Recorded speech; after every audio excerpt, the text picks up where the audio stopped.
श्री सीताराम।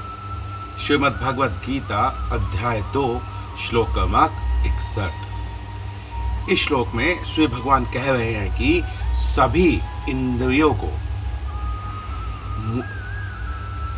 समत्व में स्थापित करके, संयमित करके मुझको आधार बनाओ, मेरे परायण हो जाओ, मेरी शरण में आओ। ऐसा करने से जिसके वश में सभी इंद्रियां होती हैं वह चित्तप्रज्ञ होता है, उसकी जो प्रज्ञा होती है वह मुझ में प्रतिष्ठित हो जाती है, क्योंकि आधार मैं हूं। इस श्लोक को पढ़ने से पहले हम यह जानते हैं कि अर्जुन ने भगवान से यह पूछा था कि चित्तप्रज्ञ की क्या भाषा है, वह कैसे बोलता है, वह कैसे चलता है, जो समाधि में स्थित है, उसके लक्षण आचरण जानना चाहते थे।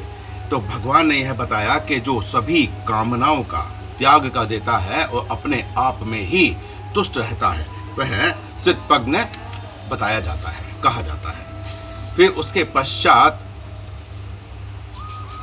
भगवान ने बताया कि जो दुख कोई भी कर्म करता है और कर्म करने से उसे दुख मिलता है या सुख मिलता है, सुख की प्राप्ति होती है, तो उसमें वह उद्विग्न नहीं होता, विचलित नहीं होता। उसके जिसके वीत, राग, भय, क्रोध सब जा चुके हैं, इसी उसको धीर मुनि कहा जाता है। उसके पश्चात भगवान ने कहा कि जो साधक होता है उसका किसी के साथ भी कोई स्नेह नहीं रहता, वह न दुख के साथ द्वेष करता है, न सुख के साथ राग करता है। वो सुख के समय में ऐसी कोई इच्छा नहीं करता कि मुझे और सुख की प्राप्ति हो जाए। इसके पश्चात का जो श्लोक है वहां पर भगवान ने बताया कि किस प्रकार हमें उदाहरण देकर यह समझाया कि किस प्रकार हमें क्रियाएं करनी चाहिए, किस प्रकार हमें विषयों से अपनी इंद्रियों को हटा लेना चाहिए। यहाँ पर भगवान ने कछुए का एक उदाहरण दिया, जिसमें भगवान कहते हैं कि जिस प्रकार कछुआ अपने सभी अंगों को खींचकर अपने खोल में चला जाता है, उसी प्रकार साधक को भी सभी इंद्रियों को उसके विषयों से खींचकर हटा देना चाहिए। अगले श्लोक में भगवान कहते हैं कि जो साधक अपनी इंद्रियों को तो खींच लेता है परंतु मन में वह उन विषयों के भोग के प्रति आसक्ति रखता है। यहाँ पर हमने रोगी और योगी का उदाहरण दिया था कि योगी तो अपनी इंद्रियों को खींच लेता है, परंतु जो रोगी होता है वह किसी भय से, मृत्यु के भय से, या किसी डॉक्टर ने मना किया है जिसकी वजह से वह अभी अपनी इंद्रियों को भोग नहीं पा रहा है, परंतु वह उसके बारे में चिंतन कर रहा है। तो वह चिंतन कब दूर होगा? जब परम भगवान के दर्शन होंगे, उनका साक्षात्कार होगा, तब वह जो रस है, उस विषय का जो रस है वह स्वतः ही छूट जाएगा।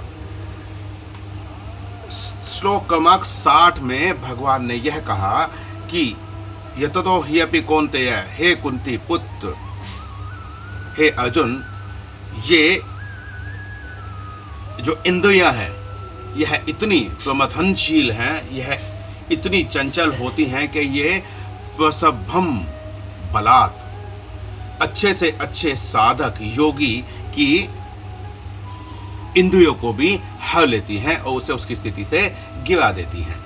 यहाँ पर हमने विश्वामित्र जी का उदाहरण लिया था, जहाँ पर मेनका जी के कारण विश्वामित्र जी की जो तपस्या है वह भंग हो गई थी।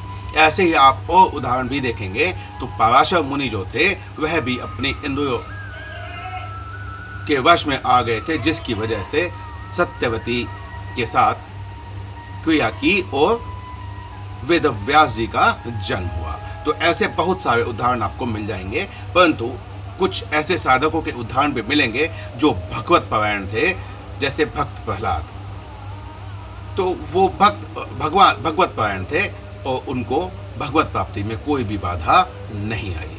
तो इस प्रकार यहाँ पर हम यह कहते हैं, परंतु यहाँ पर अर्जुन का मन विचलित हो जाता है, क्योंकि अर्जुन यह कहता है कि जब विश्वामित्र जैसे ऋषि जो हैं उनका भी यदि उनकी भी स्थिति इंद्रियों से के वश में आ जाती है, वह भी इंद्रियों के वश में आकर अपने भगवत प्राप्ति की जो यात्रा है उसमें बाधा उत्पन्न हो जाती है, तो हम तो बहुत छोटे से साधक भी नहीं, हम क्या ही कहें, हम तो तुच्छ जीव हैं। तो यहाँ अर्जुन के मन में यह प्रश्न आता है कि फिर इस अजय दिखने वाली जो इंद्रियां हैं इनको किस प्रकार वश में किया जाए। तब यहाँ भगवान कहते हैं तानि सर्वाणि संयम में युक्त आसीत मत्परः वशे ही यस्य इंद्रियाणि तस्य प्रज्ञा प्रतिष्ठिता। भगवान कहते हैं कि उन सभी इंद्रियों को संयमित करते हुए उसमें समाहित होकर, समत्व में समाहित होकर मेरे आसीत हो जाओ। भगवान कहते हैं जिसके वश में ये सभी इंद्रियां हैं उसी की ही प्रज्ञा मुझ में प्रतिष्ठित होती है, और जिसकी प्रज्ञा मुझ में प्रतिष्ठित होती है उसके वश में इंद्रियां स्वतः ही हो जाएंगी। अब यहाँ स्वतः ही क्यों हो जाएंगी यह कहते हैं, तो भगवान ने इस लोक में दो विद्याएं बताई थी। एक विद्या है ज्ञान योग, एक विद्या है कर्म योग, जो इस लोक में है। लेकिन एक विद्या है जो अलौकिक है, जो पारलौकिक है, वह है भक्ति योग। जब तक कर्म योग में भक्ति योग समाहित नहीं होगा तो साधक के मन में यहाँ पर यह अहम, यह अभिमान आ सकता है कि मैं कर्म करके उनका त्याग कर रहा हूँ, मैं भगवान को ये चीज समर्पित कर रहा हूँ। जबकि असल यह है कि यहाँ सब जितने भी तत्व हैं वो तो सब भगवान के ही हैं, हम स्वयं भगवान के हैं, तो हम भगवान को क्या अर्पित कर सकते हैं। इसी प्रकार जो ज्ञान योगी है वह ज्ञान ग्रहण करते करते इतना ज्ञान ग्रहण कर लेता है कि उसे लगता है कि मैं ही सर्वज्ञ हूँ, मैं ही सब जानता हूँ, मैं ही सब कुछ कर सकता हूँ। तो वहाँ अहम की परिस्थिति उत्पन्न हो सकती है। जैसे अगर हम बड़े नाम की बात करें तो रावण का नाम आपने जाना है, वह बहुत ही ज्ञानी महाज्ञानी पंडित था, परंतु उसका अभिमान उसे ले डूबा।